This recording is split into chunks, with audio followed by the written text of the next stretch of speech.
Hello everyone and welcome to Solo Board Gaming Presents. It's going to be the last 100 yards. Volume 2 though, Airborne over Europe. Game designed by Mike Denson, of course, and from the GMT Games stable, 2020. Let's take a look. So first of all, a very quick look, and only a very quick look, at what you can expect to find in the box. First of all, the Gmt Rule Book, The Last 100 Yards, Volume 2, Series Rules, version 1.1. This is a typical Gmt Rule Book. Great headers, so we know exactly what to expect from each chapter. The paragraphs are well set out. The writing is not too dense. Plenty of illustrations, although most of the illustrations, rules-wise, are actually in the playbook, which we'll have a look at in a second. There's all your chits and counters, and so on. And again, another great thing about these GMT rule books, isn't there? Just like all the others, you get a great index, so you can pretty well go straight to the rule you need. Now, what's different from Volume 1 of Last 100 Yards? Not a great deal. A little bit of reorganisation of the rules. There's new company IDs because they've introduced a third company. There's a couple of new rule sections and a bit of new terrain. Tree lines, tree-lined and enclosed roads, marsh, and some rule changes and additions.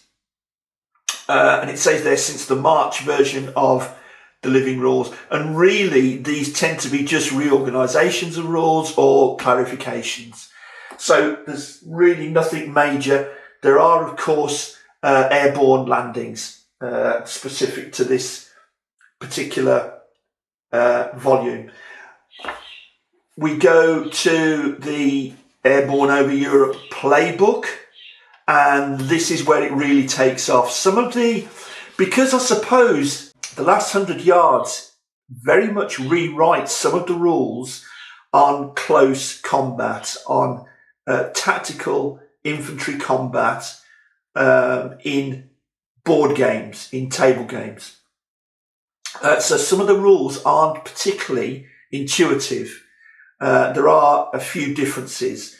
Many of you will know what those differences are, but the idea is to model that the closing, if you like, of that last 100 yards. Remember, only infantry can take ground. You can pulverise a position with artillery. You can pulverise a position from the air, but only boots on the ground. Only the infantry can close that last 100 yards and take and hold that ground.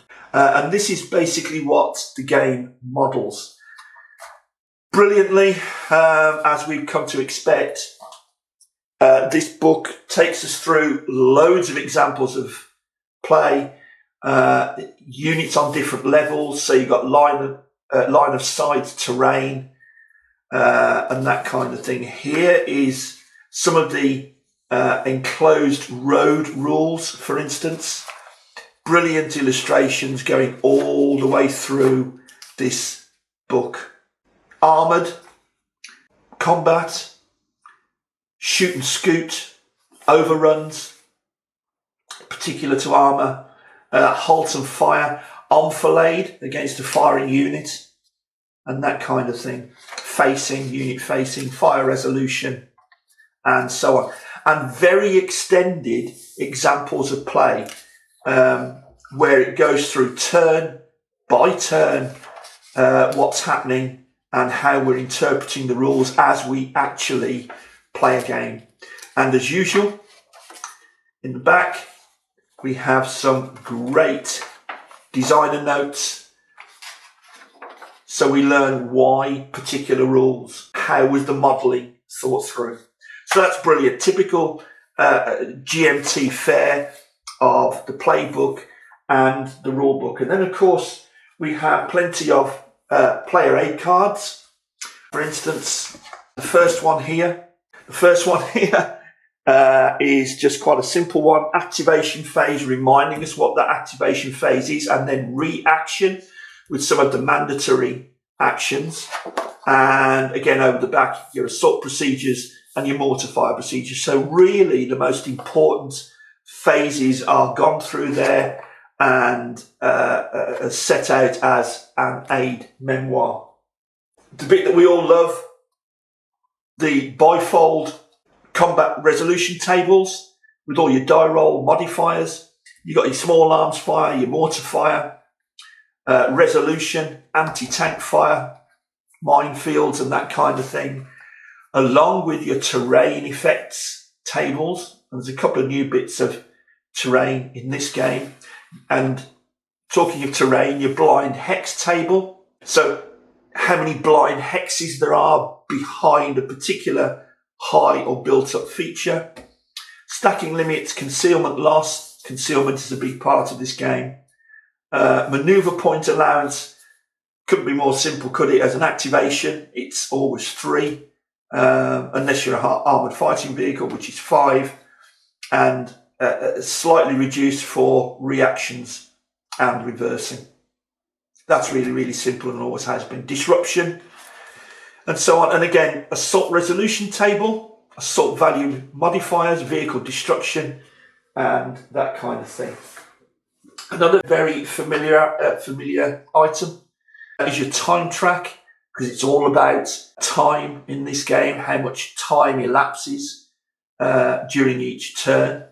There's your mortar support, pending and available, your casualty track, which is important, your fate table and random events and that kind of thing.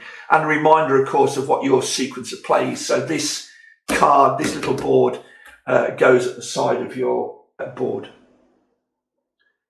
And talking of the board, of course, there are let's get these out of the way. There are the 6 maps that come with the game. I say 6 maps, but they're all double-sided and they are still the gorgeous last 100 yards type maps. They're double-sided. These are the paper maps, so we won't look too closely at them because along with the game came the replacement, or rather the alternate version, which is the heavy cardstock maps. I didn't have to order these. I didn't have to ask for them. I didn't have to inquire. They came along with the game as extras. So these are the cardstock versions of the 6 maps. Double-sided, of course. So we basically get 12 new maps. Look at those. And absolutely gorgeous as usual. Where was the one with all that water on it that we dun dun dun, map number 14. Look at that for built up area. These enclosed roads here in this small town, large village, or what have you. Where is the we have waterways like so. Bridge here. There is, of course, an Arnhem campaign to play here. Absolutely stunning maps, as we've come to expect. And as I say, these card maps, these cardstock maps, came absolutely gratis, free of charge, with the main game when it was delivered to me. Okay, so let's start going through the rules and the phases. I've done a very simple setup here. Nothing complex at all, deliberately simple. I have 2 platoons of American soldiers here. There's also an attached machine gun unit just there. Now, the 2 units are 1st platoon of Charlie Company and 2nd platoon of Charlie Company. The blue colour on the disc, that denotes the company, and blue is for C Company, Charlie Company. The number is 1 platoon or 2 platoon. For the German opponents, we've got Fallschirmjäger here, and again an attached machine gun, and they are holding that group of buildings there and a group of buildings here. They are commanded by Muller, and there is one platoon of them, and it's the second platoon of number 1 company of the Fallschirmjäger. Okay, so they have a squad in there. They have a squad there along on their way along the road, and they have a squad and the machine gun there. So that's 2 platoon of number 1 company, and there we have 2 platoon of Charlie company for the Americans and 1 platoon of Charlie company there as well. So the first phase then is the activation phase. So let's say we've sorted out initiative. Americans have the initiative, so it's the American activation phase right now. The idea is the Americans are going to try and take these 2 building hexes here. So I want to activate these 2 platoons, 1 platoon and 2 platoon. Now, can I activate both of them? First of all, first thing I do is I'm going to roll for coordination. There's just a chance I could put together a coordinated attack, because if both platoons activated at the same time in this one turn, and if both platoons were moving towards the German positions here, that would be a lot for the Germans to react to. So what I'm going to do is I'm going to roll a d10 like so, and we rolled a 5. So on a roll of 1 to 7, I can only activate an individual platoon, and that's really the default position. So on a roll of 1 to 7, I have to choose which platoon to activate. If I'd have rolled an 8, 9 or 10, I could do a coordinated activation and activate 2 platoons. You see? So more or less as expected, we rolled a 5. I've now got to choose 1 platoon, or one of the 2 platoons to activate. And I think we'll activate 2 platoon. We're going to activate 2 platoon. Now, I have to activate each squad of the platoon now or not. In other words, I can start units taking actions like, for instance, manoeuvring, okay? And units that I choose not to move, not to manoeuvre, or not to carry out any such action, all they can do is react. So quite deliberately, that's actually what I want to do.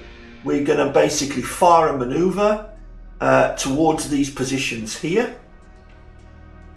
And for that, I want to keep 1 leg on the ground. So I'm going to keep my supporting cover in that woodland terrain there to cover my advance. Now, every unit has 3 movement points. Any non-vehicle unit has 3 movement points. And regardless of terrain, unless it's impassable terrain, that is, but regardless of terrain, you're always able to move at least 2 hexes. This is a tree line here, and this is a tree line here. But we're looking at the other terrain in the hex, because the tree line itself, just a line of trees, doesn't necessarily hinder the movement of these 2 squads here. So they're simply going to move 1, and we're going to stay there. They're going to move 1, 2. Like so. So that's the activation of that platoon. My activation for that platoon, as far as I'm concerned, has now completed.